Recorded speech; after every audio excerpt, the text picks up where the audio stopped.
Hey everyone, welcome back to the channel. Today we're going to talk about how to change the brake shoes on the rear of your 2004 to 2006 Pontiac GTO. I have noticed that when I go to pull my e-brake, the car still tends to roll. I have adjusted that e-brake 10 millimeter in there, and it's tightened the handle up, but now at this point I'm afraid it's just stretching the cable, and I really need to tackle the true issue, and in my opinion that is the brake shoes. It has been a while since we talked last. My car looks a little different.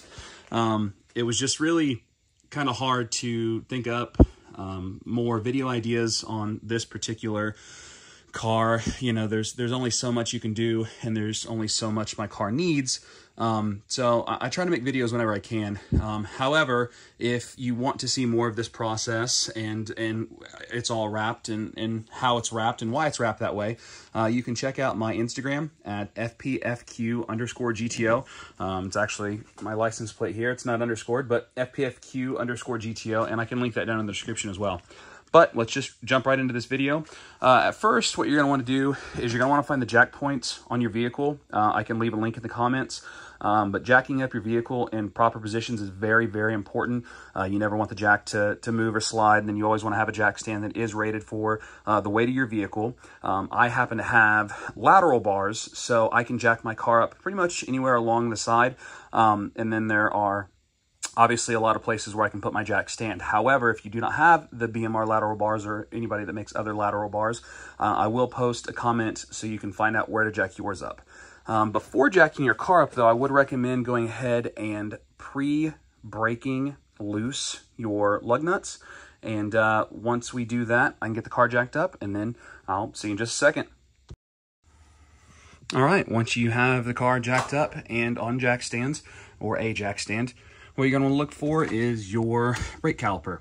So your brake caliper is held onto your vehicle by 2 bolts in the back. The factory ones obviously look a little different. This is actually off of a Cadillac CTS-V, but same basic principle. You're going to have bigger bolts in the back, which these ones happen to be 19s, but they do sit right back here. Here's one, and the other one's down here at the bottom. But once you get that off and removed, you're going to take your caliper off, and then you want some way to suspend it, so you never want to have your calipers hanging by the brake lines here. So I just have a little bungee cord. So once we get these 2 bolts off and take the caliper off, we'll hang it up, and I'll show you the next step. All right, now as soon as you have removed your caliper and you have it hanging, I just have mine looped kind of around itself and then back onto the strut up there. But the rotor comes right off, and when you go to lay your rotors down, you want to be sure you lay them face down. So the part that normally goes towards the outside of the vehicle, that's the part you want to lay down. You never want to lay it down on this side right here, which is the side that faces inside the car. You don't want to ever warp this or mar this or anything like that. I do understand that it goes around and around and your brakes stop it, whatever, but I was always told to just never lay your brakes backwards. You always want to lay them on that face right there, on this top part, the part that faces outside. Now, once you have that off, this is what we're looking at. This is your brake shoe. This is what we're changing. Mine don't look that bad. All the pitting and stuff here looks pretty bad. However, it's actually about half of its life gone, I'd say, compared to the new shoes. But these are pretty easy to get off. There's a little spring back here somewhere, and the spring is going to hold it. Actually, it doesn't look like I have a spring. Well, that's interesting. I got to find that. However, there's a spring that goes through right here and attaches to this little pedal stool back here, and then it goes to the bottom where you have your mechanism that when you pull your e-brake cable, these spread out and then hold the pad or your shoes against the inside, or this part right in here of your rotor. So all you're gonna have to do is remove this spring, which again, I don't necessarily know where mine is. I'm gonna have to find one, or find that one specifically, but you're gonna wanna remove that spring, which all I did was use a pick like this right here, and then just put it in there and pull it out, releases the spring, and then I pulled it out this side, And then all you're going to want to do is take something. I took a pretty big flathead screwdriver and then just kind of wedge this out. There's nothing else holding this down. You do have a little, it's going to be almost impossible to see. Hold on. That right there is a little metal bracket that runs on the inside lip of your shoe just to keep it in place. But that wasn't a problem on the other side. Hopefully it won't be a problem on this side. So once you get it off from down here, you just kind of slide it up and then work it around your hub.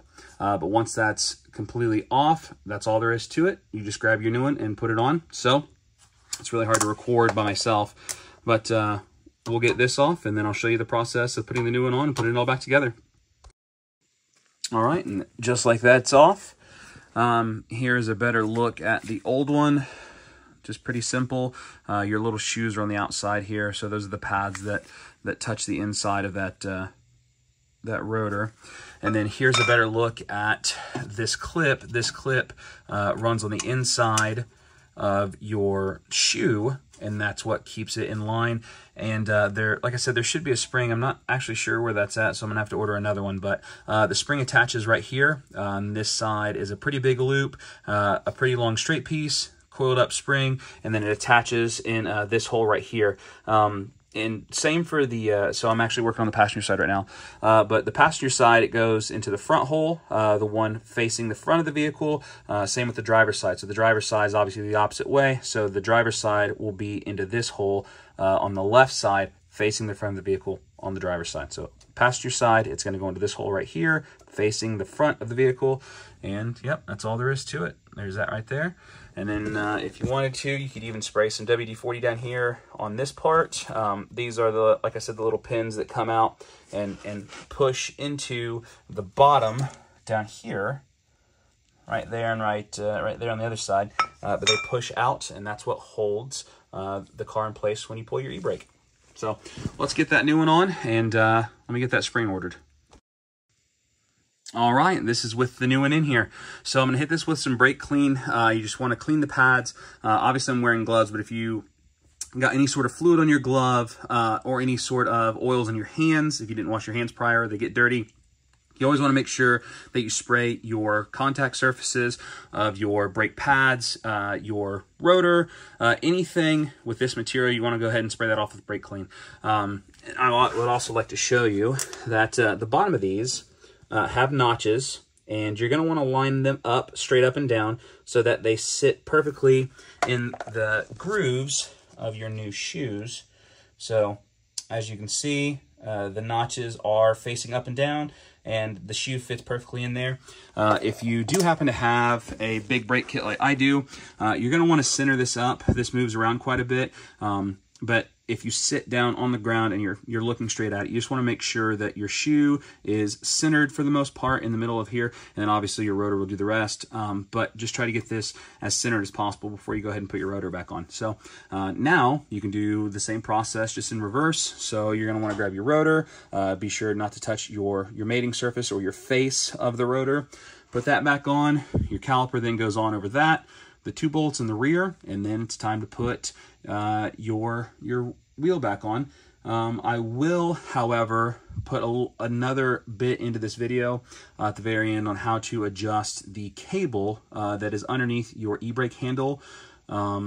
So if you do want to do your shoes, or if they're not that bad and you want to try doing this method first of just using the adjuster screw on underneath your e-brake handle inside the vehicle, I'll show you that as well, and then hopefully that helps. If not, I wouldn't tighten it up too much, and if you tighten it up and it's still not grabbing, I would assume this is probably your problem. But pretty easy fix, took me about 30 minutes all said and done, maybe 45, jacking the car up and even making the video. So super easy to do. I can also leave a link in the description for the Power Stop pads, or the Power Stop shoes I used. I want to say they were cheap, you know, between $50 and $60, I think. But I can also leave a link in the description to those as well. But just one second, I'm gonna get everything put back together, and then I can show you the adjustment screw for the e-brake. All right, little bonus video here. So you want to start with your e-brake all the way down. So make sure it is all the way down. And then you're going to want to go 5 clicks. So I will leave a link in the description to Mark Quitter Racing. He has a really great write-up on how to actually do this. But this was my first train of thought whenever I started having these e-brake problems.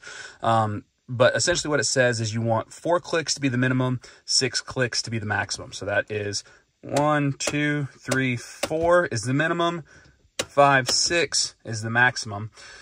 But in this guide, he tells you to raise it up 5 clicks, so 5. Then you're going to want to go down here, and this is going to be a terrible, terrible view here, but car in gear. So what you're going to want to do is take your hand along the very bottom of your e-brake kind of sleeve, and there's a thinner part and a thicker part. So here's your thinner part down here. So you're going to want to get your hand in there and then just kind of wedge it and keep wedging it until you have access to that screw right there. So what you're going to want is just a little nut driver, an extension, and a 10 millimeter. But essentially, you're just going to put it on there, on that nut, and tighten it up just so it's snug. And then you're going to want to drop your e-brake and test to see if it works. So you're going to want to go up 4 to 6 clicks. So in my case, I'm going to go up 5. But I'm going to go up 5 clicks once it's tightened down all the way, and then make sure the car doesn't roll or move or anything like that. So that is what you're going to want to do. And, you know, thanks for watching the video. I hope this helps somebody. And, yeah, I'll see you in the next one.